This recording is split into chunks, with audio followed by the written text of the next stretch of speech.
Good morning, class. I will be your teacher today. My name is Teacher Enoch Sioson.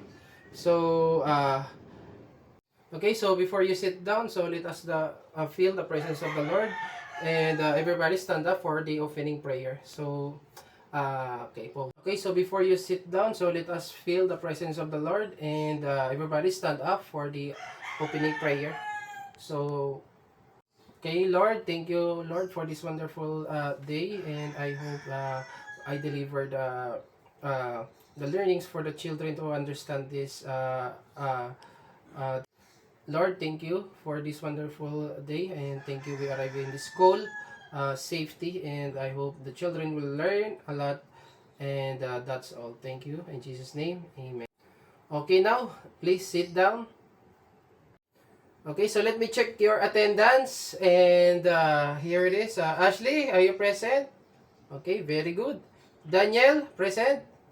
Okay, good. Sophia, are you present? Okay, that's good. Joshua, are you present?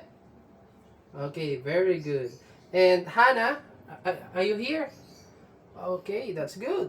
And Michael, are you here? Okay, so here's present. So, very good. Kompleto tayo today, ano? So, bigyan natin ng silent clap ating sarili. Okay, very good. Okay, class. So, our lessons for today is regarding to Noah's Ark. So, we have the objective regarding to this topic, and our objective is identify who Noah is. Secondly, explain why Noah obeyed God. And lastly, is show appreciation for obedience of faith in God. Yan ba, class? Okay, very good. Okay, I have here some pictures, and class, what do you see in the picture? Okay, so we see here the ark and the that entered the ark, and syempre yung si Noah and his family, as you can see. Okay.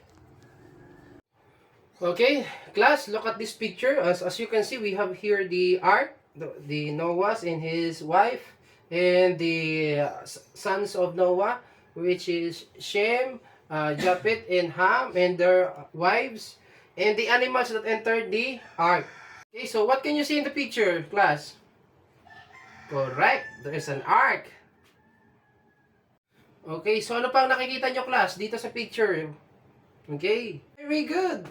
Joshua, there's an rainbow. How about you, Anna? What you can see about this on the picture? Very good. There's a giraffe. Very good. Give a second clap. How about you? What can so ano nakikita mo rito sa picture? Very good. There's a water. Okay, class, I have a question. So the question is, what if God told you to build a giant ark kahit wala namang ulan? Sunod ba kayo, class? Okay, very good, Hannah. That's a good answer. How about you, Michael? Oh, very good. Yes, that's a good answer also.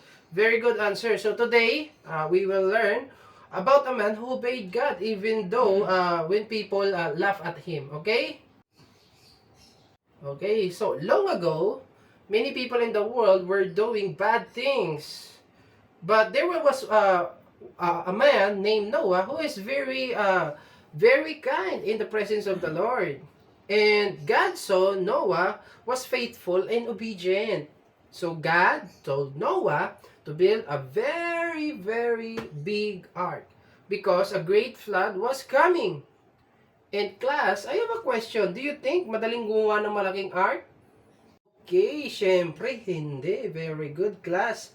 So correct, it was difficult, but Noah still obeyed God.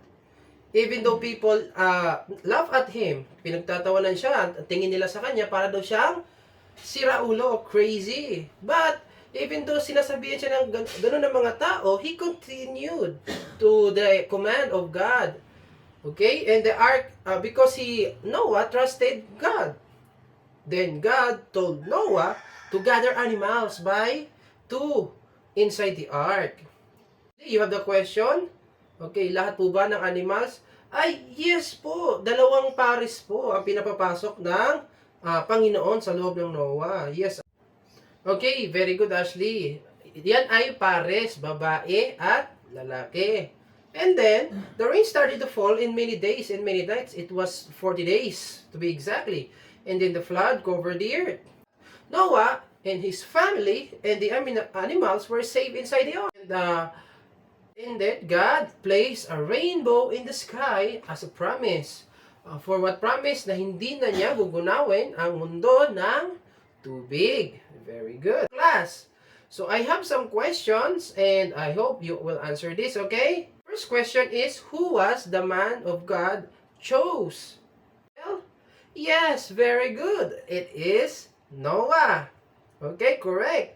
So another question, class. Why did Noah build an ark? Okay, Sophia?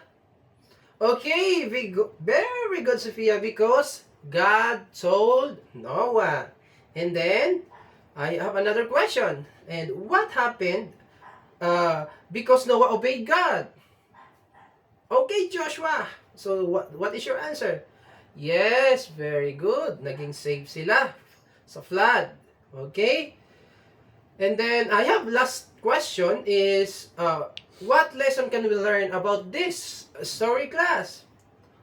Okay, Hannah, very good. What is your answer? Yes, tama. Dapat sumusunod tayo kay God. Even when things are hard, we have to follow and obey God's command. Thank you, class, for the participation. So we have the activity, okay? Okay, I will give you an worksheet of Noah's Ark. So the instruction is you have to color the ark, okay? I will give you some bond paper. So draw your favorite animals inside the ark and write one short sentence about obedience. Is the instructions clear? Thank you.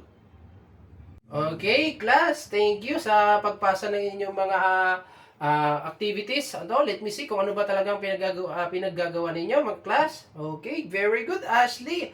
Ang ganda naman ng pagkakadrawing mo. sa Noah's Ark, ang kulay-kulay. Okay. Michael, may leon pa no sa loob ng ark. It is a very good. So thank you. Okay, so before bago tayo mag proceed, may assessment tayo, no? Kumuha kayo ng isang buong papel, ano? And may mga tanong ako dito, isulat nyo rito yung tamang kasagutan. So ang tanong, this is the first question. So may pa-quiz tayo mga class, ha? Okay, so I will give you 3 minutes. So the first question would be, who built the ark? The second question, what did God send to the earth? Lastly, what appeared in the sky after the flood? So now, I will give you 3 minutes to answer these 3 questions. Copy ba, class? Very good. Okay, so the 3 minutes is finished. So pass the papers, class. And then, forward nyo lang sa akin. And then, I will be giving you an assignment, ano? So the assignment for your assignments is draw a rainbow and write one way who can obey your parents at home. So that will be your assignment. So kailangan tomorrow ipasa niyo yan bago tayo ulit magklase, okay? So for the closing tandaan natin, class, na mag-obey tayo sa Panginoon. It is important because kahit mahirap ang buhay, para tayo ay biyayaan. So before we end our class, so let's pray. So let's pray for the closing prayer. So Lord, thank you for this wonderful day, and nawa na natutunan ng mga bata ang mga pinag-aralan namin patungkol sa obedience kay Noah. And lahat ng ito ay nawa may apply nila sa kanilang buhay. Yun lang po, Panginoon, sa umagang ito ay binabalik namin ng pasalamat. In Jesus' name, Amen. So ayun, class adjourned. Thank you.